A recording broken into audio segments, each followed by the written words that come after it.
How has your confidence level in Bryce Young changed based on Sunday's game?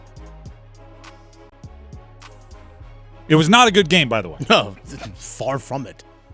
How has your confidence changed, or waned, I should say? Mine? Not at all. Put the Bryceometer on the board. It is right where it was last week after his first ever 300-yard passing game in the NFL. It is pointed right to that's my quarterback. It is right where we started. I am not downgrading him for this week's game. I'm not going to lie. I'm surprised. Rookies are supposed to do this. Rookies are supposed to go up and down. The reason why it got so dull, the reason why it got so dreary for so long is because we didn't have the ups. Up and down, I'm fine with. Especially in a situation like the Panthers, where there's so much going on that is so bad around him, and guys are starting to pack it in a little bit, although the effort I did see was still there. I think the prep might not have been there. There was so much tornado of wrong. As long as I see flashes from Bryce Young, I'm good. As long as I see flashes, I'm good. And it doesn't have to be the biggest, in-depth, super-duper calculus thing. But look at the last 3 games, okay? Just look at the last 3 games. One was a game-winning drive to win it all, win the game.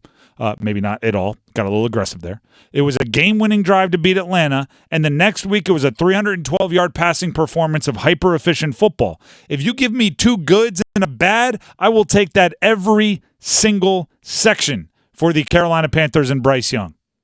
If you give me a win, a great performance from Bryce, and a bad game, if that was the role and it was just that ba-bing, ba-bing, ba-bing, I'm good. I was not expecting Pro Bowl level play year 1 with that supporting cast. I was not expecting him to go out there and fix all the problems. Some people in Carolina were. That's a problem with their evaluation. A rookie quarterback is supposed to go up and down. They're supposed to go up and down. And by the way, Bryce did make a couple throws. Right? Like, we wouldn't be able to sit here and say the wide receivers had such a bad day if Bryce Young wasn't throwing something semi-catchable. DJ Chark alone, right? What was it? 3 out of 4 plays should have had catches on the 1-yard line. Yeah. Back-to-back plays, I think. Back-to-back plays, then one off. Then on 4th down, he should have done it again. And some of them might have been tough catches, fine. But if you get 3 chances at it and they all hit your hands, come down with it. The offensive line gave him absolutely no opportunity. Which actually leads me to a point I want to make about Bryce Young. He actually has to learn how to get mad at his teammates in a respectful manner, but in a leader manner, right? Who amongst us hasn't had to have somebody that's a leader in our lives look at us and say, hey, get it going. You're better than this. He has to learn how to do that. There was an early drive in that game in which Bryce had no chance on most plays, right? Jacksonville, Josh Allen alone, not the Jacksonville Josh Allen, the edge rusher Josh Allen, lived in the backfield. And there was a drive early on where the Jags were rushing 4, and they were in Bryce Young's lap seemingly every play. Bryce came to the sideline, looked at the tablet, right? The tablet where they have the pictures on the sideline. Then threw it to the ground, which I'm never a fan of the throw, but I was a fan of the disgust. I was a fan of him looking at something and not being happy, right? You don't got to go trash an $800 piece of technology, but hey, I was a fan of the frustration. Then he stood up and he started walking over to the offensive line, and I was like, oh. Then he tapped his chest and said, my bad. I'm fine with him being frustrated in himself. There was a play he kind of missed, and here's Bryce's explanation on spiking the tablet. Yeah, I was just frustrated myself. I just missed a throw to Mingo that you got to make, should got to do a better job. Obviously, just with body language and that, but I was just frustrated with myself.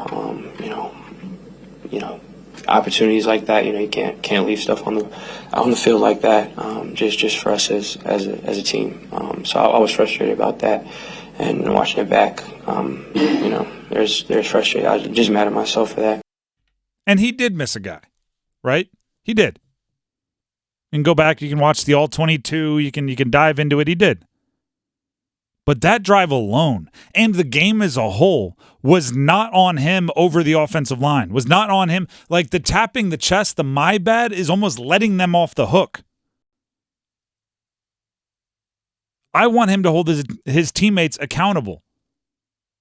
And as long as you're putting in the work, as long as you're first guy in, last guy out, as long as you're prepared and you do everything you possibly can, they'll learn, they'll react. They will.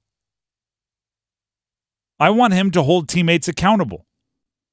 I was just listening to a podcast with Reggie Bush, right? Because I need constant sound in my ear when I'm doing work. So I was listening to a podcast with Reggie Bush, and he told a story about getting to New Orleans. And, right, because he's drafted to the Saints, and this is, post Katrina Saints. They're in a really, really tough situation as a city and as a franchise. Drew Brees had just gotten there.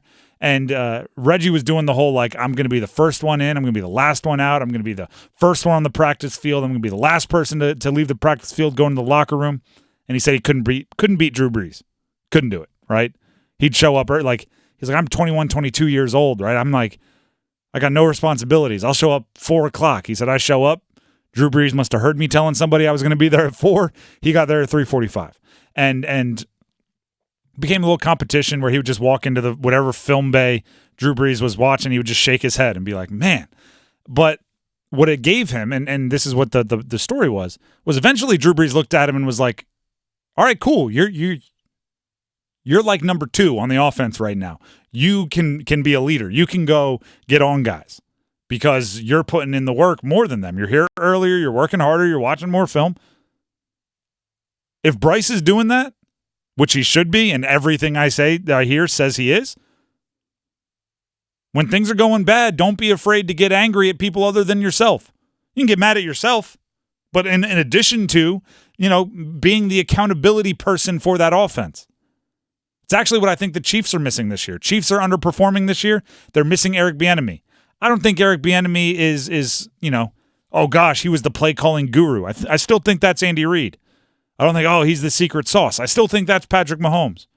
But I do think occasionally that locker room needs a Mr. Accountability, and Eric Bieniemy might just walk in there and say, stop pouting, Patrick, and make the throw. Stop whining, Patrick, and make the throw. Hey, Andy, that play was trash. Somebody's got to do that. Someone's got to be the jerk. Yeah. And be okay with it. And understand, hey, And not care if people like it. They'll either learn to like it, or I won't be invited to the cookouts and the Thursday dinners. Fine, I'm throwing the Thursday dinners. I'm the quarterback. I'll invite them. I think he needs to get there, but I'm not going to downgrade my confidence. If this was the first game of the year, I would go, all right, that's a rookie. He's still a rookie, and the team around him still stinks. And he just came off a game-winning drive followed by a 300-yard no-turnover passing game. That's earned him a down. Now finish the season on an up, and we'll be okay. Finish the season on an up, and we'll be just fine.